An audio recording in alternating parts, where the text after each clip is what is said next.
Welcome, this is NeuroDynamics Lecture 8. In the last lecture we talked about two different types of bifurcations that I'm splitting up on two subclasses.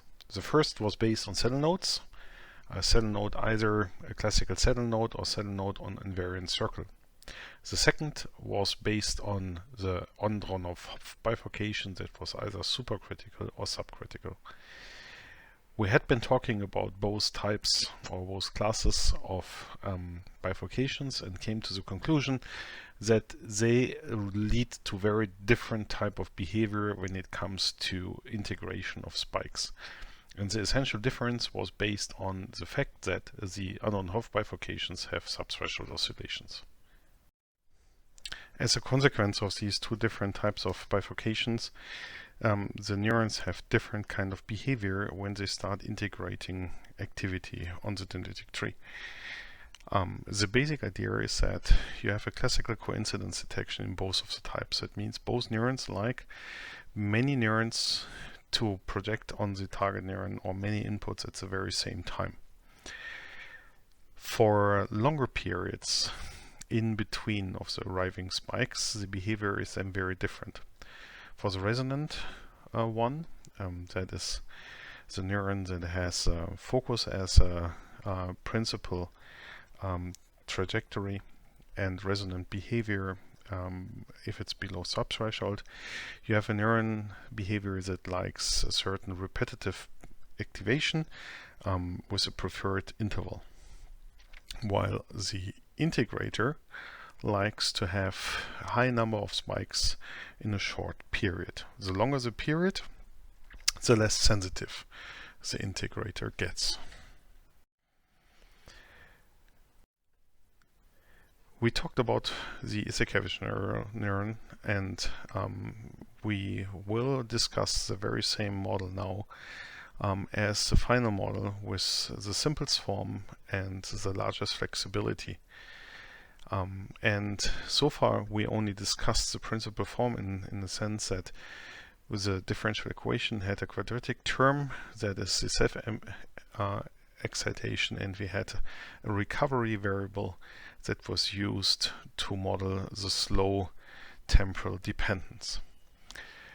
However, until now we didn't really discuss the impact of the different parameters. In total we have here 4 different parameters. That is A, the recovery time constant, B, the one that actually controls the dynamic behavior. If B is larger than 0, it's amplifying, or it likes to act as a neuron that receives essentially spike rate code. If it's smaller than 0, then actually it's resonant and it likes certain temporal pattern. So the other two are C, which is the voltage reset value, and D, which is the spike activated net current. So now, since we discussed the different types of bifurcations for the INAP model, or for actually two-dimensional models in general, we can now translate actually these different observations that we have been seen in terms of an integrator and resonator to the neuron model that we have here, the Izhikevich model. Before we do this, and we discuss the different bifurcations with bifurcation parameters given by the 4 different parameters that we discussed on the last slide, I would like to discuss the principal behavior of the Izhikevich again. You see here the trace of the classical Izhikevich neuron marked in red, with a special property that actually it's not a closed cycle and it's still a limit cycle, because the transition from the very high voltage, once it actually crosses the threshold, towards the period right after the spike was initiated, is composed of 2 parts. It's composed first of an update, so an additive component that is added to the slow variable once a spike is fired. So it's kind of like a warping in terms of an instant addition and a reset of the voltage. So both the slow variable and the fast variable, which is the voltage, are changed instantaneously based on an algorithmic approach. This is very different from what we have seen before when we had like a dynamical system that really models the full behavior without this algorithmic in-betweenness. So if we start here, you see, however, a very similar behavior as we discussed before. We have null clines and we have the V null cline here, which is a U-shaped form because we have a quadratic voltage dependence only, and we have a linear U null cline because the U dependence is also linear. So having these identified already, you see crossings here, and the crossings of the null clines, of course, are the potential fixed points, and we have the resting state exactly here. So the basic idea now is that if you inject a current into the system, that we undergo a bifurcation, and we see here two different kind of scenarios. The first one that we marked with red is corresponding to a current of 0. The second one that I'm marking now is identifying a current of 70 milliamps. And as you see, the V null cline is pushed upwards, and because it's put upwards, the intersection with the U null cline is disappearing. That has the consequence that the fixed point is disappearing. And that means that the system now transitions from the resting state onto a trajectory on this part, which I now mark in blue. So the system transitions from here onto a very fast self-excitation, and since the system is self-exciting, the voltage grows, but if it grows beyond the threshold, both the slow variable is updated with a constant and the voltage is resetted. And then, since we are still in the domain of self-excitation, the cycle starts again. So that essentially means if we study now the dynamical behavior of this Izhikevich neuron, we have to consider that the algorithmic resetting is essentially closing the circle and allows us to do repetitive behavior, as you see here in the upper plot. So what we will do now is we will study parameters of the Izhikevich model. We will not do that in completeness, which means we will not actually study all parameters, but we will study pairs of parameters. And here you see two of the parameters. The first one is a parameter B that decides whether the system is resonating or integrating, and the second one is a V reset parameter. Changing these parameters are then the bifurcation parameters that allow us to actually go in between of areas with different principal solutions, and at the point where the set of principal solutions changes, we have a bifurcation. So in that sense, B and V reset are the bifurcation parameters of the system. Dependent on the value, as we have seen before, the types of bifurcations that will happen are different. We will have a saddle node on invariant circle bifurcation for small values of V reset, and B then is the bifurcation parameter. If B is larger, on the left hand side, we have an excitable system. On the right hand side, we have a periodic activity. We have a saddle node on homoclinic orbit, and we have a saddle node bifurcation here.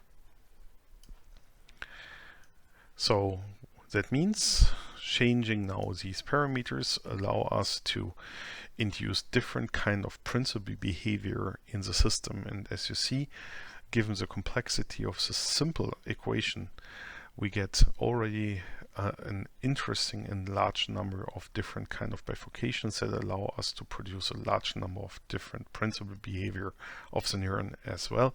And that means the Izhikevich neuron can actually produce very rich dynamic behavior.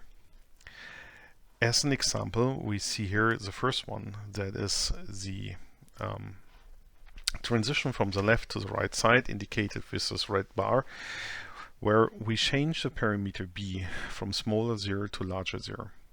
So what that is essentially applying is that we are going from the left hand side, that's the situation if B is small, which we see here, to the right hand side, which we see here.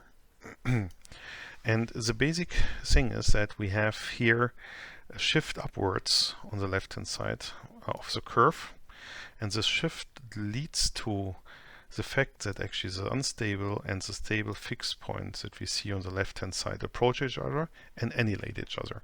So that means increasing B will make the excitable system that would essentially produce a single spike once it's on the left hand side. So if you initiate here, it would actually go back.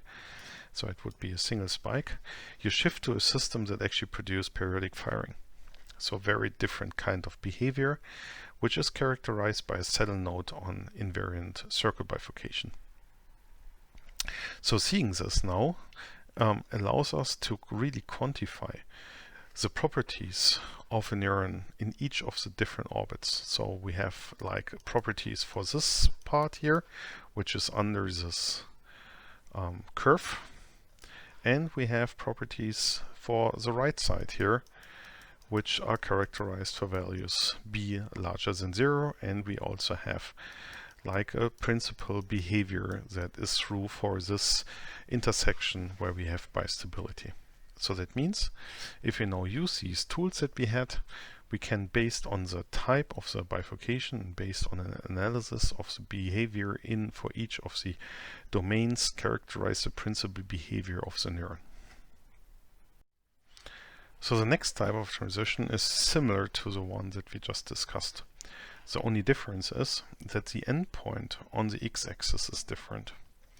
So instead of transitioning to an invariant circle, we are now transitioning to an homoclinic orbit, which means that the system can actually go from here into this orbit, and then it will be a closed orbit where the system will be repeating this activity essentially forever. So it's also periodic, but the way that actually the neuron gets excited is different. So this is actually a transition from an excitable system to a periodic firing, which is described by the saddle node on homoclinic orbit bifurcation, as you can see here. And we can now play this for any of these transitions, and you will see that actually the behavior is now purely described by just this pairwise analysis of the parameter V reset and parameter B. Keep in mind that this is of course not a complete analysis, because in total we have 4 different parameters. So to understand the full behavior and the full richness of the Izhikevich model, we need to do this pairwise analysis of the bifurcations for all possible pairs, which can actually give you already now the impression that we can have very rich behavior based on the exact types of parameters that we want to analyze. We will not do this in this lecture for all these parameters. The only important lecture and important message that you should get away, take as a takeaway message, is that you can understand that by just looking at the nature of the bifurcations and the phase portrait and characterizing them, whether these bifurcations are bifurcations with a complex part and imaginary part, for the eigenvalues, which then indicates that this is like, for example, an Hopf bifurcation with a focus that is arising, or whether the bifurcations are characterized by real valued eigenvalues, then this is most likely a saddle node bifurcation.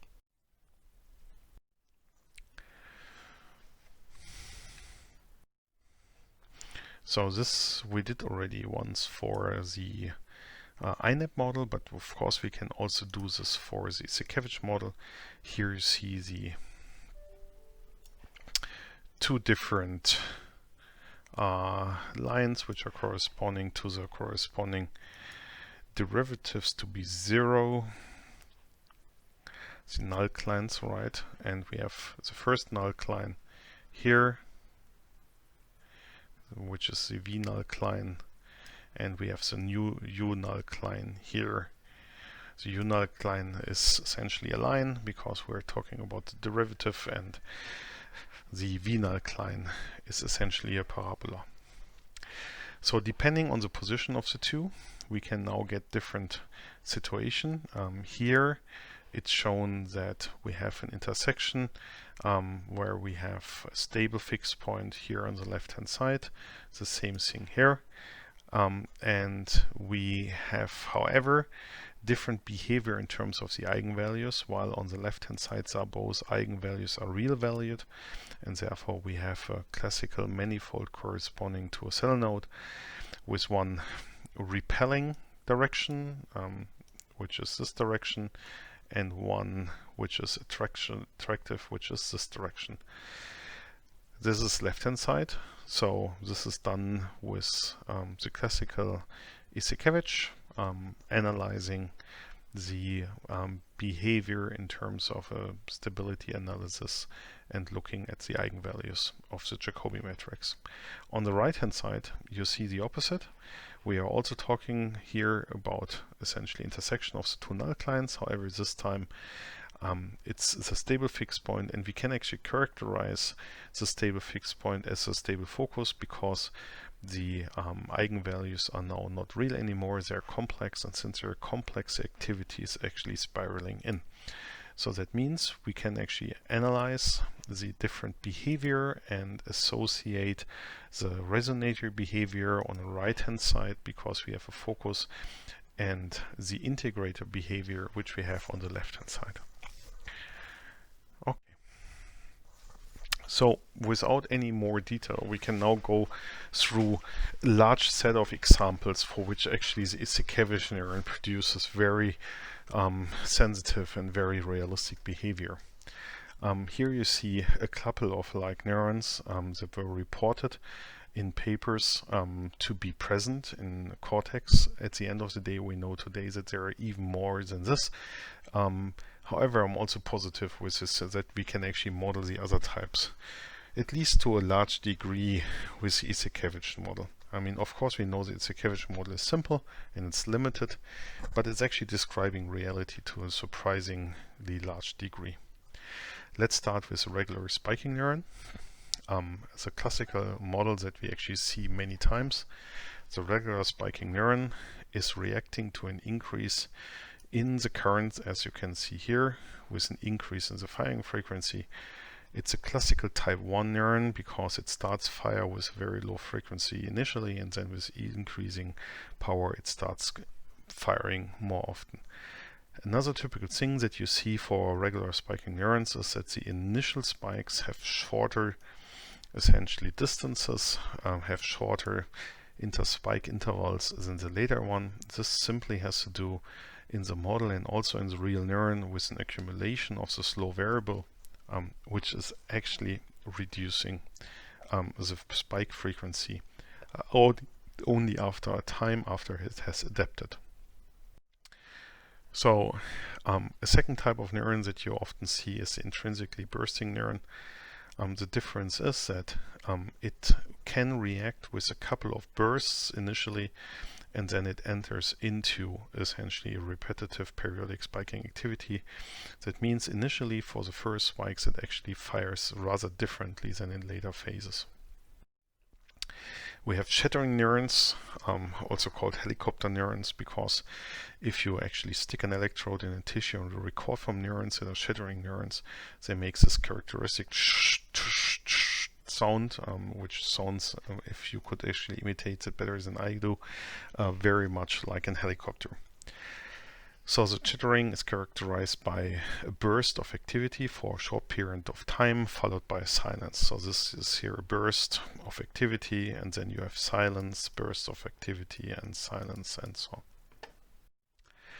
The fast spiking neuron is a very specific type of neuron that fires with a very high frequency of spikes, which are very narrowly actually spaced.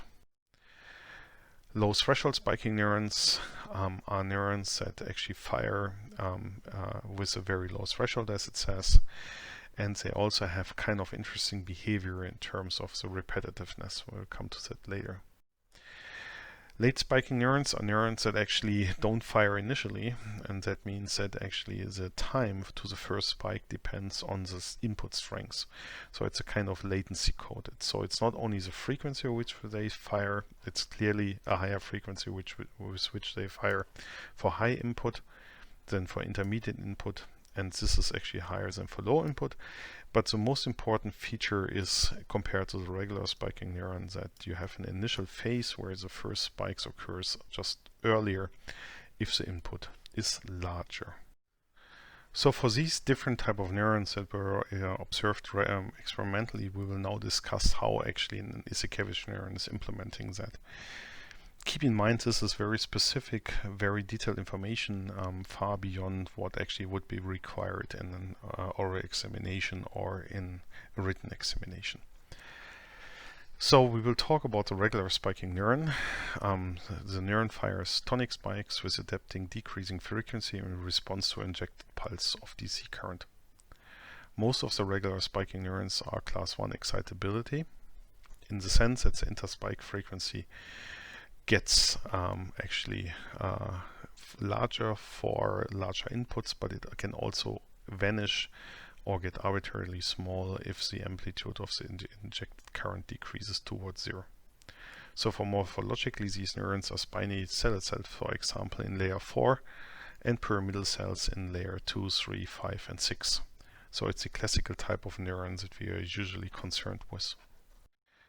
How is a neuron doing this? Well, if we start with a very low input, so here we have an input of 60 picoamp, you already see that actually the neuron is firing. So if we increase the current, you see that actually the V null line is shifted upwards, right? The stronger the current, the more it's shifted upwards. For each of these systems, we first start at resting potential. That's the initial condition. Since the current is already strong enough that the curve, the V null line is shifted enough that the intersection disappeared, the activity, the only activity that is possible with the system is a self-amplification, and it shoots off to the right-hand side. With increasing voltage, it's also the slow variable that is increasing, but it's actually increasing too slowly that it would essentially make the neuron stop firing. However, given the algorithmic updates that once this threshold is reached, we're teleporting the system back to the reset, and thereby we are actually changing the state of the slow variable and also changing the value of the fast variable, and that means we are closing the cycle. With increasing input, the situation mainly stays the same. The only difference is that the larger the number. So if you increase the input into the system, we are shifting the V null line further upwards.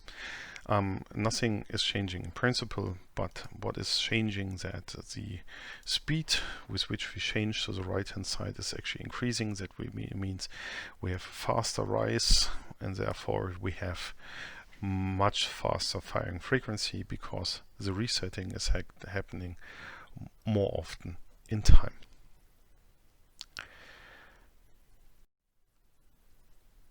The next type of neuron that we want to discuss is the intrinsically bursting neuron. It generates a burst of spikes at the beginning of a strong depolarization of a current and then switches to tonic spiking activity. Typically, these intrinsically bursting neurons are excitatory pyramidal neurons that are found in all cortical layers, but are most abundant in layer 5. It's important to realize, if you really look in detail, that this intrinsically bursting neurons form a continuum of cells that differ in their degree of burstiness, and it probably should be consistent across all subclasses.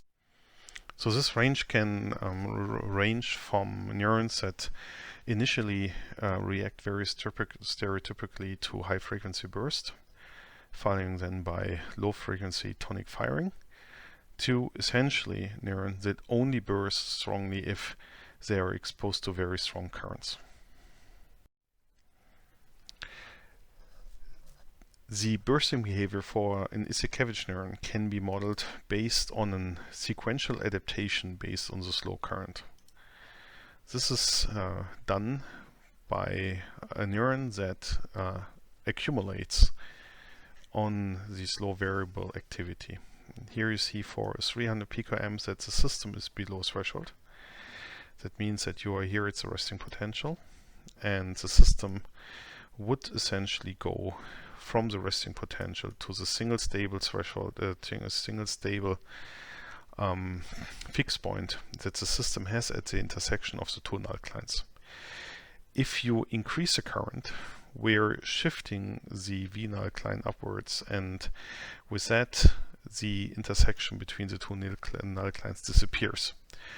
The consequence of that is that for the very first spike, we're starting at the initial point, the system shoots to the right-hand side and produces a spike. Due to the spike, we get an update in terms of the slow variable and the voltage. For the first spike, the slow variable is updated, and as a consequence of that, the landing point after the very first spike is here. So if now the neuron fires another spike, like this, the landing point, since it's updated on the slow variable, is now at the second initial position. As a consequence of that, we have two subsequent very fast spikes that you can see on the left-hand side. The larger the slow variable is getting, the slower the spiking frequency, and that means we have an increasing distance in between of the spikes with increasing number of spikes fired. So that means the spiking frequency of the second spike is smaller compared to the first one. If we increase the current even stronger, then the system is essentially doing the very same thing. It shoots off to the right-hand side, then we are resetting here, then it shoots off to the right-hand side, and then for every next spike we have a landing point again at 2. That means we have a fast spike followed by many slow spikes. If we increase it even further, the update in between of the different spikes is accumulating. That means the first landing point is at 1, we get a spike, and the second landing point is at 2, and we get a spike, and the third landing point is over here. So this means we have a couple of initial spikes that are fast, and then the system, since it actually has a too large and a too slow one, will actually get to a stable behavior that every next landing point is at landing point 4. That means the system will produce a sequence of spikes which is fast, fast, slow, and then slow, slow, slow, slow, slow. So this is the basic idea for the Izhikevich neuron, and the shift of the principal behavior, whether the neuron is bursting or regularly firing, depends on the temporal accumulation of on the slow variable. If it's accumulating and ending up at not ending up at the very same spot, we're changing the spike frequency. If we're ending up at the very same initial point for sequential spikes, the spike frequency is the same. The next type of neuron that we will have a look at is a shattering neuron, which is characterized by high frequency of bursts of spikes with relatively short interburst periods. So another name that you can use for that is fast rapid bursting, because it's like a periodic activity of bursting neurons. So the shattering neurons were found, for example, in visual cortex of adult cats, and they are morphologically, they can be actually spiny stellate cells or pyramidal neurons in layer 2, 4, but mainly in layer 3. So here is on the left-hand side the shattering neuron recorded in a real system in a slice, and on the right-hand side the simple model, the Izhikevich model, that is producing the activity. So how is that activity produced? It's very much like in the previous neuron for producing the bursts.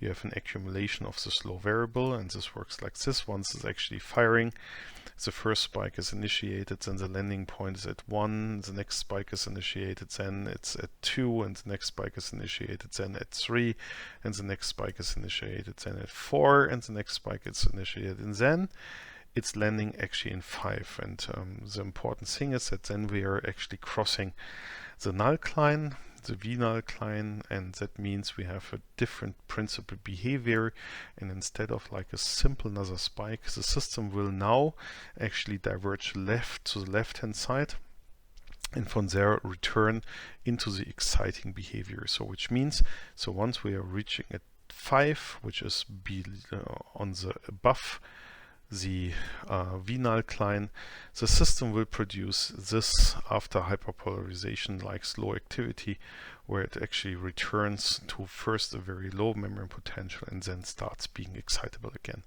So that means here we have again an accumulation of a slow variable, and here again, and the behavior switch from the bursting to the in-between bursting period is due to a crossing of the V-null-Klein on the y-axis, and therefore entering into a different principal behavior.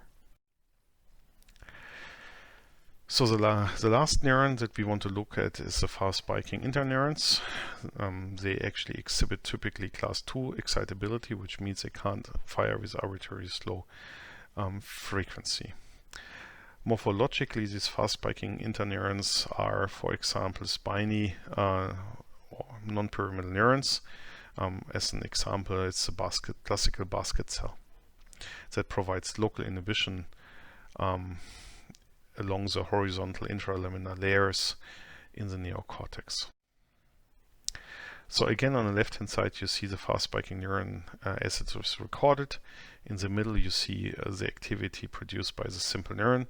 And on the right-hand side, you see the dynamics as they are produced by the model. The important thing is, as we expected, since it's a class 2 type of neuron, is that the behavior that we see is actually based on an imaginary part of the stability analysis, which means we have to do it with a focus. And actually here we have a stable fixed point, and we have an associated area where the associated states are actually spiraling into this stable fixed point based on a focus. So the basic idea again is that the neuron is shifted upwards, and with a shift upwards, the intersection between the two null-Kleins actually disappears, and therefore we are transitioning into a dynamics where we have a rightwards movement only. We also want to have a look at the low threshold spiking neuron, which is actually the neuron that can also encode information not only with the spike frequency but also with the latency. Again, it's characterized by a focus that actually is characterizing the principal behavior, which means it's a resonating behavior. And other than that, it's again a shift of the V-null-Klein upwards. Therefore, we are losing the stability, and that essentially means that we are producing a sequence of spikes with different landing points that essentially accumulate over time. And as the last one, the late spiking neuron. So these types of neurons have essentially also a latency code. That means the stronger the input, the shorter the latency